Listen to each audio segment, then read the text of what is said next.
आते नजर आए उद्धव ठाकरे, कोई मुस्लिमों को अपना रहनुमा बनने की कोशिश करता दिखाई दिया। लेकिन यहाँ पर आपने देखा ये जो बयानी तीर चले हैं ये सिर्फ बयान थे। सिर्फ बयानों की जोर आजमाइश से क्या ये जीत हासिल हो जाएगी, ये सवाल बना हुआ है। क्योंकि मुद्दों की तो बात हुई नहीं, जनता तो मुद्दों पर चर्चा चाहती थी। लेकिन डर ऐसा कि समझ ही नहीं आया कि आखिर कैसे इसका असर कम करें। लेकिन एक नारा, ये देख रहे हैं आप, एक रहेंगे तो सेफ रहेंगे, ये नारा इतना बढ़ गया, इतना बड़ा हो गया कि विपक्ष को इतनी टेंशन हुई कि सेफ रहेंगे वाली बात को लेकर विपक्ष अटक गया और अलग अलग तरीके से इसको कम करने की, इसका असर कम करने की, प्रधानमंत्री की इस बात को दबाने की, जनता तक ना पहुंचे, अलग नैरेटिव सेट हो, तमाम कोशिशों के बावजूद विपक्ष फेल होता, धराशायी होता दिखाई दिया।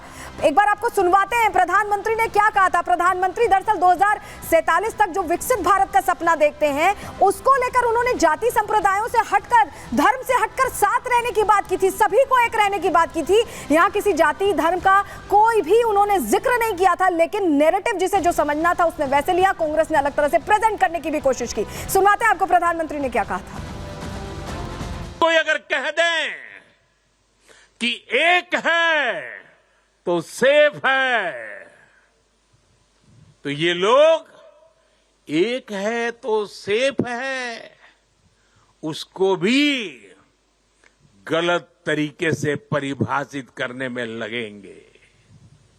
जो लोग देश को तोड़ना चाहते हैं, जो लोग समाज को बांटना चाहते हैं, उन्हें देश की एकता अखर रही है। और इसलिए मेरे देशवासियों, हमें ऐसे लोगों से, ऐसी विचारों से, ऐसी प्रवृत्ति से, ऐसी वृत्ति से पहले से भी ज्यादा सावधान होने की जरूरत है। सुना आपने प्रधानमंत्री को। प्रधानमंत्री सभी को सेव करने की बात कह रहे हैं, सभी को एक रहने की बात कह रहे हैं। लेकिन इसको लेकर जो इंडी गठबंधन है वो अनसेफ महसूस कर रहा है, क्योंकि लग रहा है इंडी गठबंधन को कहीं ऐसा ना हो इस बयान के बाद सब कुछ बदल जाए उनके लिए इन चुनावों में। क्यों, आपको हम समझाते हैं। देखिए, पीएम मोदी ने, आपको हमने सुनवाया भी, क्या कहा था, देश को जोड़ने वाली बात की थी। ऐसा नहीं था कि किसी धर्म संप्रदाय या जाति को लेकर स्पेसिफिकली कहा हो, सभी को एक रहने की बात की थी। इस नारे ने पूरे विपक्ष की टेंशन यहां पर बढ़ा दी। उनके कहीं ना कहीं टेंशन इसलिए बढ़ गई कि उनको लगा कि जनता जुड़ रही है इससे। पूरा विपक्ष नारे की काट खोजने में यहां लगा रहा और यही पूरे चुनावों में देखने को मिला है। नारे के आधे हिस्से को, जो हम आपको पहले भी बता रहे थे कि सिर्फ आधे हिस्से को यहां पर चुनावी हथियार बनाने की कोशिश की गई, अलग नैरेटिव यहां पर सेट करने की कोशिश की गई। काट निकालने में यह भी हुआ कि कई नेताओं की जुबान फिसल गई और अलग तरह की बदजुबानी भी सामने आई।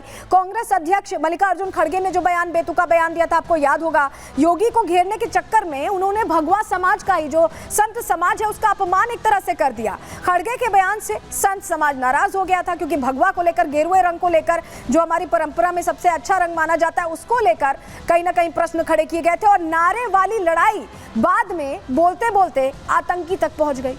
ओवैसी भी आधे बयान से मुस्लिमों को भड़काने में लग गए, क्योंकि ओवैसी का मकसद ही वही है, 16 सीटों पर जिन पर वो लड़ रहे हैं मुस्लिम की बाहुल्य सीटें हैं और वही वो चाहते हैं कि ध्रुवीकरण हो। एनडी के नेता यहां अल्पसंख्यकों को डराने में लग गए।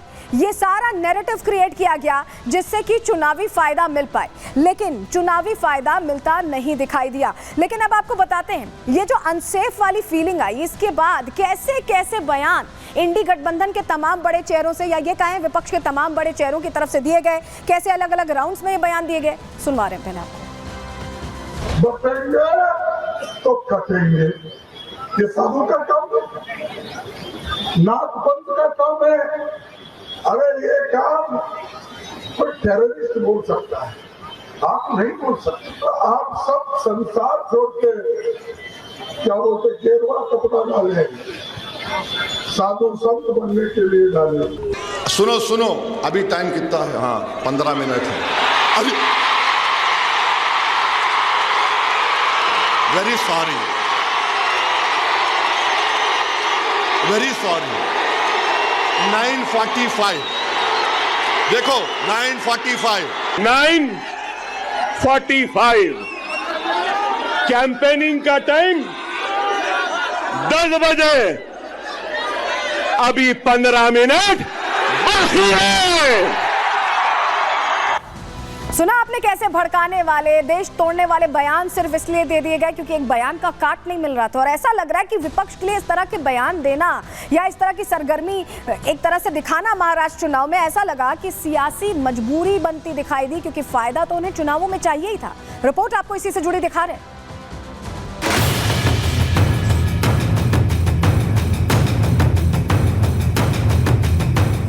मोहब्बत की दुकान, जहरीला सामान, सियासी मजबूरी, जहर फैलाना जरूरी। ये हम नहीं कह रहे हैं, ये आरोप है बीजेपी नेताओं का। दरअसल कांग्रेस अध्यक्ष खड़गे ने महाराष्ट्र के सांगली में बीजेपी और आरएसएस को लेकर ऐसा बयान दिया कि सियासी भूचाल आ गया। पहले आप वो बयान ही सुनिए। सबसे खतरनाक अगर कोई चीज इस देश में पॉलिटिकली है तो वो बीजेपी और आरएसएस। ये तो जहर के जैसा है। ये जहर सांप अगर एक बार काटा तो खत्म आदमी होता है, जहरीला सांप। तो इसलिए ये जहरीले सांप को आप मार देना चाहिए। खड़गे के इसी बयान के बाद बीजेपी हमलावर हो गई। मध्य प्रदेश के सीएम मोहन यादव ने पलटवार करते हुए कहा कि पहले खड़गे अपनी पार्टी को ही संभाल लें। बीजेपी और आरएसएस के बारे में कहने का उनको अधिकार नहीं है। बड़े दुर्भाग्य की बात है। मैं मान के चलता हूं कि वो अपनी पार्टी को संभाल ले, वही बहुत है। भाजपा और संघ के बारे में उनको कहने का अधिकार नहीं है। वहीं केंद्रीय मंत्री शिवराज सिंह ने खड़गे के बयान पर कांग्रेस को घेरते हुए कहा कि राहुल गांधी की मोहब्बत की दुकान में नफरत से भरे लोग हैं, जिन्होंने पहले देश का विभाजन किया और अब नफरत से देश को तोड़ना चाहते हैं। ये नफरत की पराकाष्ठा है। राहुल गांधी कहते हैं कि मैं मोहब्बत की दुकान चलाता हूं। मोहब्बत की दुकान की भाषा ये है कि जहरीला सांप है, भाजपा मार देना चाहिए। ये तो पराकाष्ठा है। नफरत से भरे लोग ये खुद देश में नफरत फैला रहे हैं। इतना ही नहीं, बीजेपी नेताओं ने कांग्रेस अध्यक्ष मल्लिकार्जुन खड़गे को लोकतंत्र का दुश्मन बता दिया।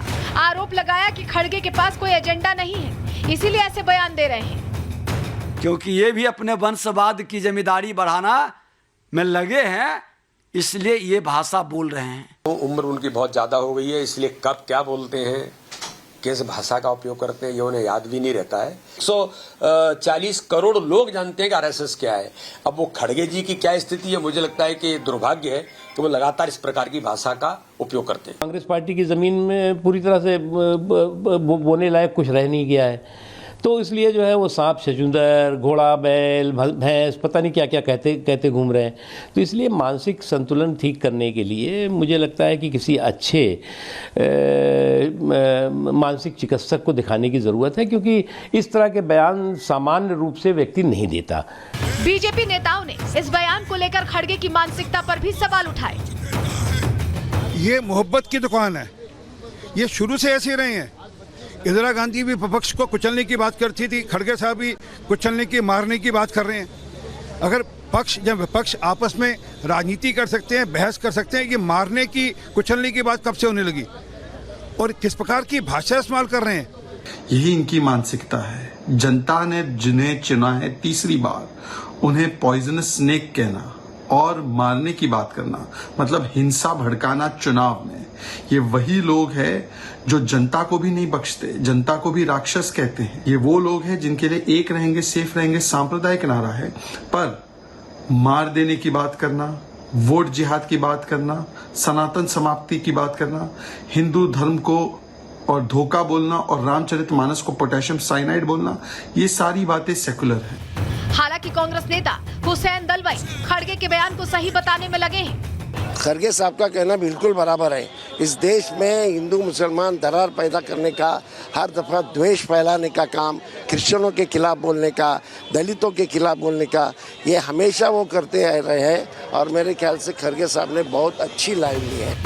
खड़गे के बयान से साफ है कि राजनीतिक वार पलटवार का दौर अभी जारी रहने वाला है, लेकिन इस सियासी जंग में कौन जीतेगा ये तो समय ही बताएगा। Bureau report, Republic Bharat.